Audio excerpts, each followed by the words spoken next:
The next day, outside the game, Kinchao and her friend were talking. The friend said, I think Feng must be pretty upset with you for missing the exam to go to Song's concert. It would be better if you apologize. But Kinchao replied firmly, I didn't do anything wrong. He's the one who should apologize for treating me badly. Her friend, in turn, responded in a calm tone. I just don't understand why you always treat Feng like that. From what I've seen so far, he's always taken care of you and treated you well. Kinchao, hearing that, raised her voice in irritation. The only thing that adopted brat does is get in my way and stop me from doing cool things. As the two entered the classroom, they came across a crowd of students in front of the door. Kinchao's friend approached, curious, and asked, what's going on here? Inside, there was a student apparently sleeping on the desk. However, what had everyone worried was the fact that he wouldn't wake up no matter what, and his body was starting to look slightly transparent. A nearby student replied with a tense tone, this is happening in several places across the country, but no one knows what it is. The girl approached Kinchao with her phone in hand and said, I'm calling my parents just to check if everything's okay. You should call your brother too. Kinchao crossed her arms and responded coldly, no way, I'm calling first. If he wants, he can call me. Come to think of it, an adopted kid like him would be better off dead anyway. Back in the game, Feng had upgraded his Hand of Greed ability, which went from bronze level to gold level after he invested 2 evolution points. Now he had a 70% chance of receiving extra loot when eliminating monsters. When he activated the ability, Feng immediately received some additional items, including the most important one, 2 more evolution points. Just 1 more point. With that,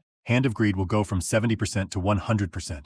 After collecting all the loot and distributing his points, Feng activated stealth and moved silently through the forest. As he walked, he whispered, at this point all the world leaders must be busy with this story of people falling asleep and becoming transparent. Another day and most of the planet will be inside the game. He paused briefly, observing the surroundings before continuing. And most importantly, it won't be long before they find out that once you reach level 10, you can bring gear and skills to the real world using lifespan points. That's why I need to hurry. Killing level 1 monsters won't make me strong enough. I have to hunt area bosses. That's the only way I'll get a real advantage. After walking through the forest for a while, Feng heard some screams coming from the top of the mountain. Curious, he approached and from the top spotted a group of players fighting a level 2 monster. Feng smiled with excitement. Finally, an area with monsters worth my time. As he watched the fight, he recognized one of the players in the group. It was Wang Meng, a name he remembered well from his previous life. At that time, Wang was one of the first players to stand out. He assembled a team with 5 other players, all with unique and powerful classes, a rare and efficient formation. Feng continued observing the battle, carefully analyzing Wang Meng's skill. In his past life, he remembered that class well, Holy Shield Warrior. It was twice as strong as a regular warrior, and also had an invincibility skill, making him nearly unbeatable on the front line. Meng's team was extremely organized. He took the tank position, drawing the monster's attention and blocking its attacks while his teammates focused on dealing damage. Feng noticed the team's mage casting a spell that caused a critical hit. That's the unique class prophet, Feng murmured. Deals double the damage of regular mages and has that powerful fireball skill.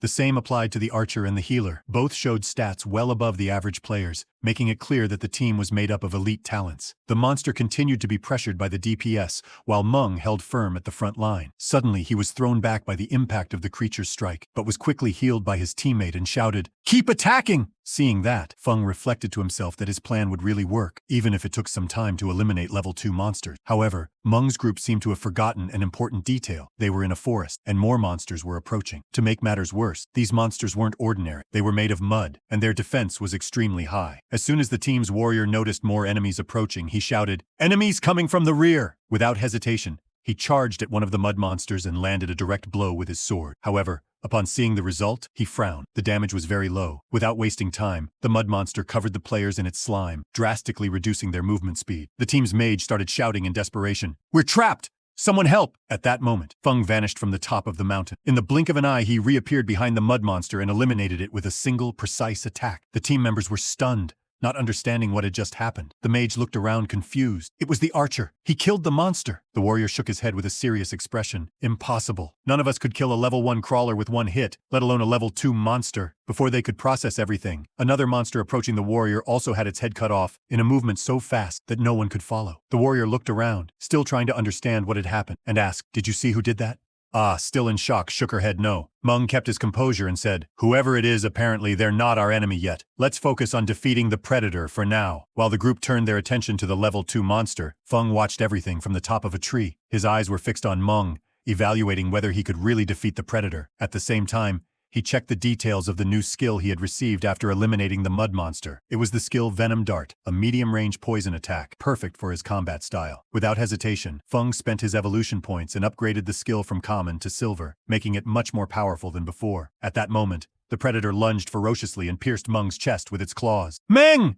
the mage shouted. The healer hurried to cast his healing magic. "It's not working!"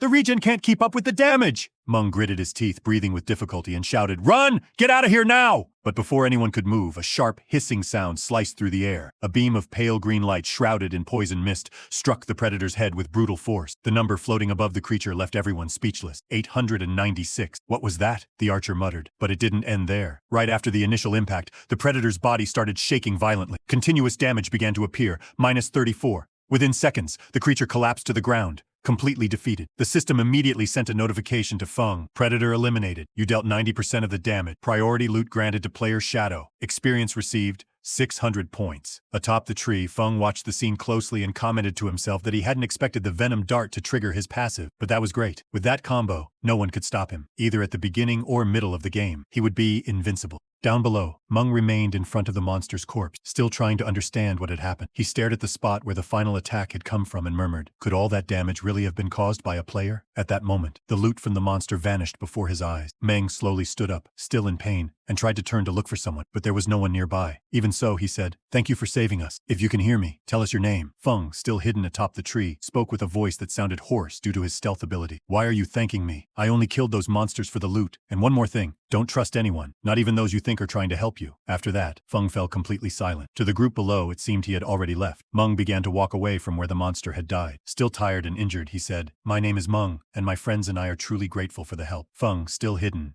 watched everything carefully. Seeing how Meng was about to sacrifice himself just so his friends could escape alive, he silently reflected. That already said a lot about who Meng was. A thought crossed Feng's mind. Maybe this guy is worth keeping around. Selling him items in the future might be useful. After the players left, Feng climbed down from the tree and approached the predator's corpse. Without wasting time, he activated the Hand of Greed skill. My inventory is already full, he murmured, looking at the nearly maxed out space. I need to get back to town quickly to sell all this. This time my growth is 100 times greater than in my last life. Song. Soon, you'll pay for what you did.